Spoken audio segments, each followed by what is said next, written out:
Greetings and welcome to Crusader Kings 3. This is the first episode of a new series here on YouTube, so yes, today we start writing the story of a new dynasty in this fantastic strategy game. And before I tell you more about this new adventure, let me first of all select my favorite start date in CK3, which is the 1st of January 867, the earliest possible in the game. And let me also warn you immediately that this will be a different campaign from the ones I've been playing in the past here on YouTube. So if you know my channel already, you know that I usually try to stick to the optimal decisions. I tend to ignore what are the characteristics, what are the inclination of the ruler I have. So I prioritize the decision over the character that I am playing with. And what I would like to do today instead is to have a role-playing run where I'm going to take into account the characteristics of the ruler, his inclinations, the education he received. And then, for example, I will avoid as much as possible all the decisions that might give stress to the ruler. So, of course, because of this different approach, it might be that this run will be kind of short-lived. But I think that that's part of the fun, right? To just see how far we can go by sticking to decisions that make sense for the ruler we have. And for this run, I would like to have a Sicilian ruler. And the reason for that is very simple. I mean, I am based in Germany, but as you probably can also hear from my accent, I am Italian. And to be more precise, I'm actually Sicilian. So for me, picking a Sicilian ruler is like the most obvious thing ever. The problem is that if you take a look at the options available on the 1st of January 867, you will notice that there are no Sicilian rulers available. And the reason for that is because the Sicilian culture is still to start spreading in the southern part of Italy.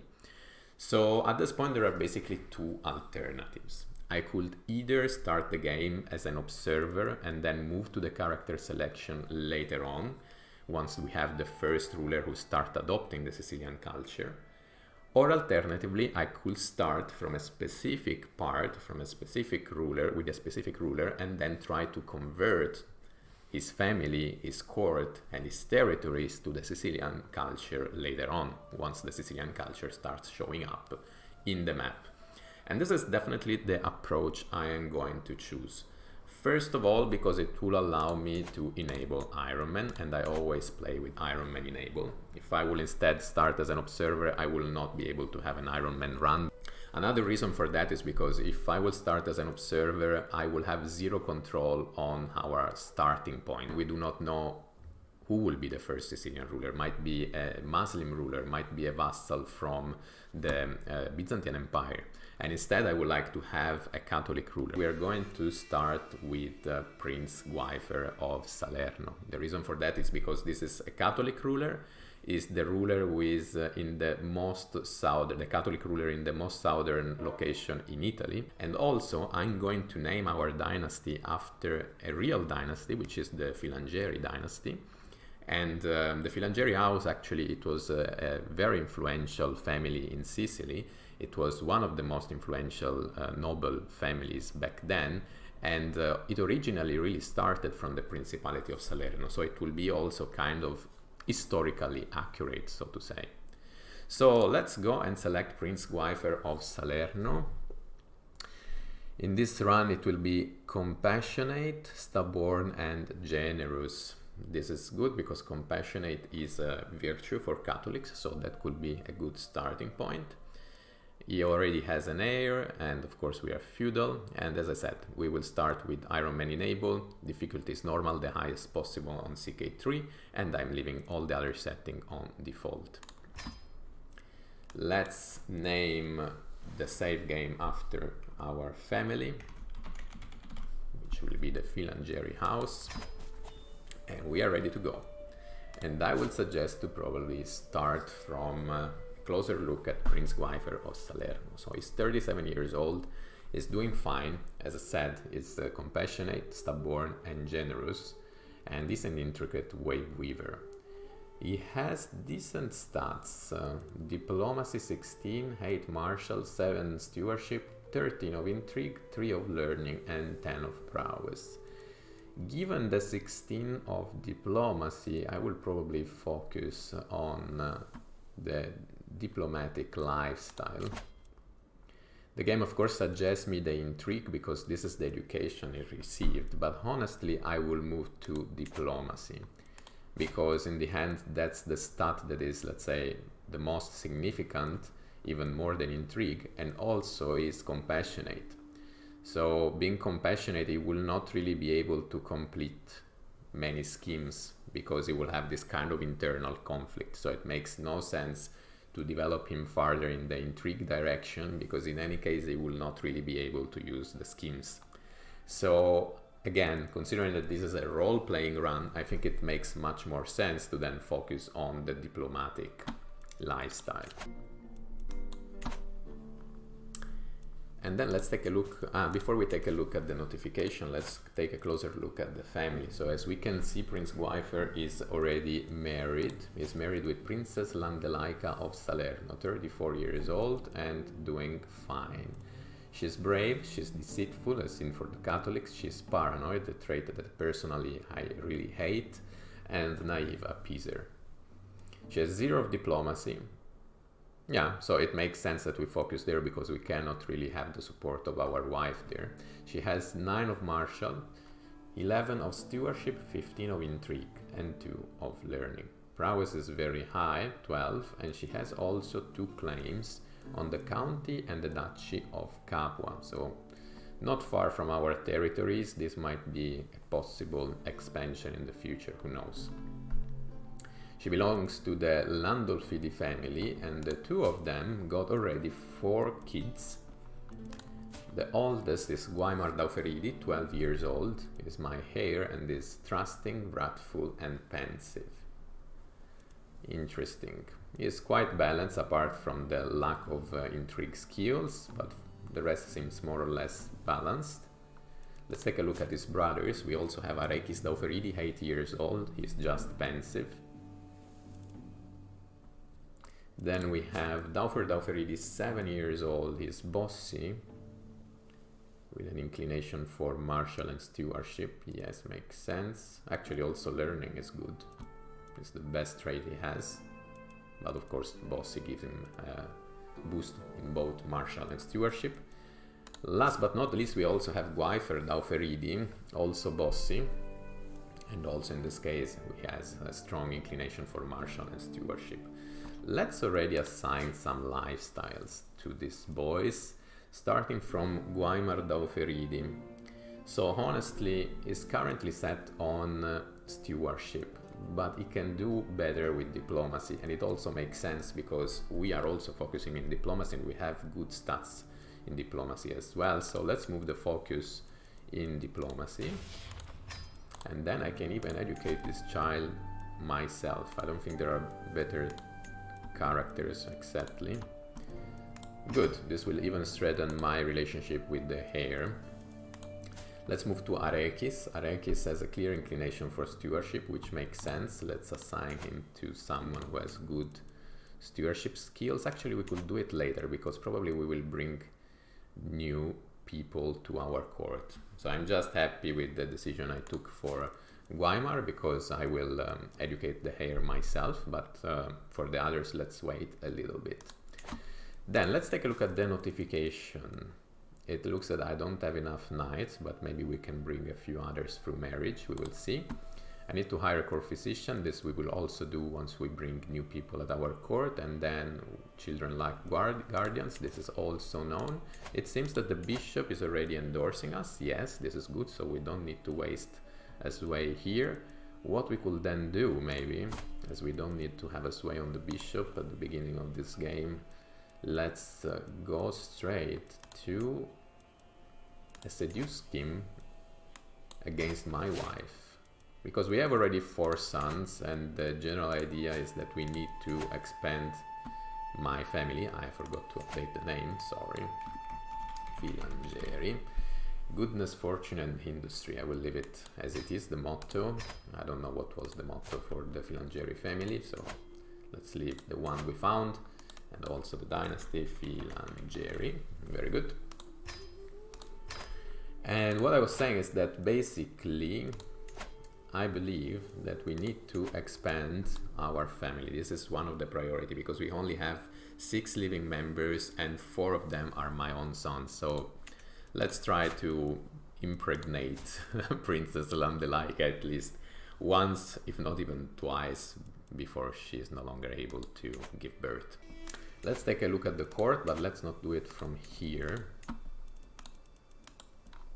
And let's focus on the unmarried people, not from my family. And we will also have to take care of the betrothal of our sons. What I could do, probably we could farm inheritable trait with Guaimar and Arekis. Very good. And Daufer, it will be not for the inheritable traits, but just for the alliances. And child, ideally.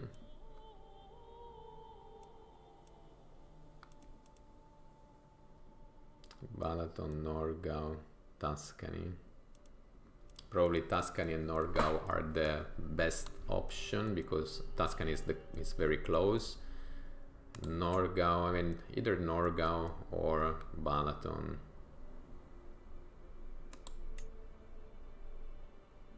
Yeah, let's go for Tuscany and Balaton. They're both 1 year old, so it's irrelevant who marries who.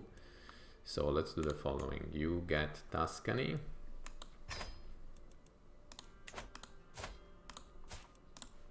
And you get Balaton. Very good. And at this point, I think we are ready to remove the pause and start our new adventure. And also, I can now assign a court physician. And at this point, the best option will be this lady, 23 years old, with poor aptitude, but she has 22 of learning, so I think she can do a decent job. And I can also assign the guardians, as now we have more people with good skills in our court. But first we have to seduce Princess Landelaika of Salerno. And it seems that she is brave, deceitful, paranoid. I will avoid the second because she does not look into religion. Forgiving nature, she's not forgiving. I will probably go for ambition and lust for life. Gain bidding interest. This is good. Let's assign guardians. Starting from my son Arekis. So he has a focus on stewardship, and our best steward is Bianca, court physician, very smart. Daufer is focused on I think we should focus him on learning, to be honest. It's his best stat. Educate child. And he can also be educated by Bianca. And then Guaifer, who has a clear inclination for either martial or stewardship. Let's use him for martial and let's train him. Or actually, no, I could choose stewardship and have my wife educating him. And let's move the focus on stewardship. Very good. A reading in Salerno. The celebrations had come to an end and the evening's entertainment seemed to be over when Princess Landelaika suggested a reading. So I have another chance to seduce her. What should I pick? As I said, something pious. I don't think it will work with her.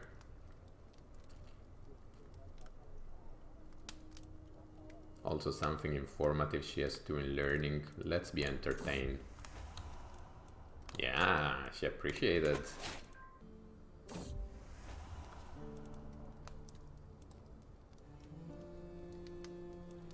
And I can make my wife my lover. Very good. Now she will also get impregnated, most likely. She's only 34, so there are good chances of having at least one kid, maybe even two. We already have 4, but let's try to expand the family. Yes, she got the trait pregnant, very good. And we have a daughter. Let's give her a different name. Anna, very good. I can ask the Pope to give some gold and I will do it. Of course it will destroy my piety, but then I can use the gold to go on a pilgrimage and farm piety again.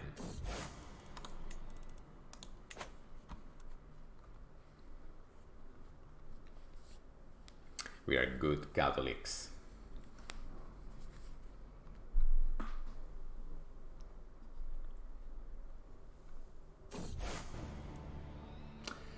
And we already have the first challenge. We stumble upon bandits on our way to the pilgrimage to the holy site of Jerusalem.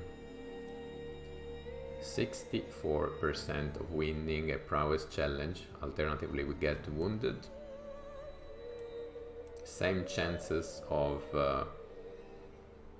winning this challenge using intrigue, or alternatively I spend prestige and gold. The last option is out of question. We have 10 of both prowess and intrigue. Let's try with prowess. Buff. We managed to get our 75 of prestige and we didn't get the trait wounded.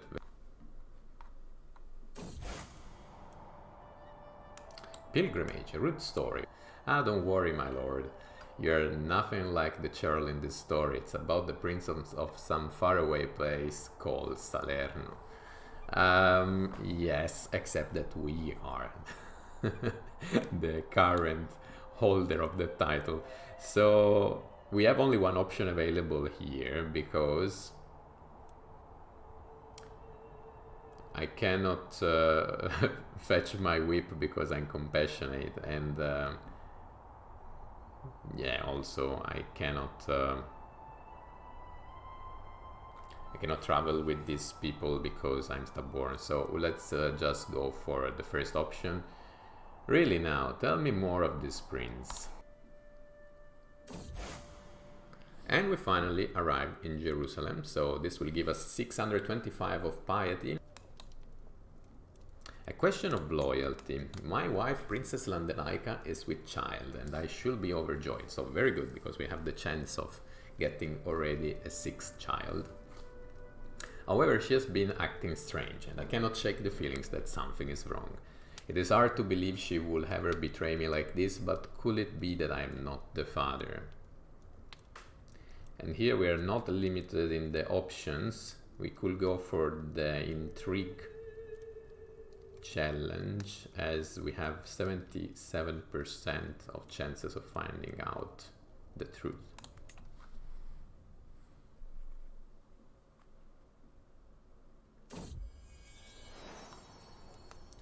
She'll lose a little bit of opinion, but in the end we have the certainty that the child is ours. But honestly, I mean, even if it was a bastard, we really want to expand our family right now, so I think it's completely fine.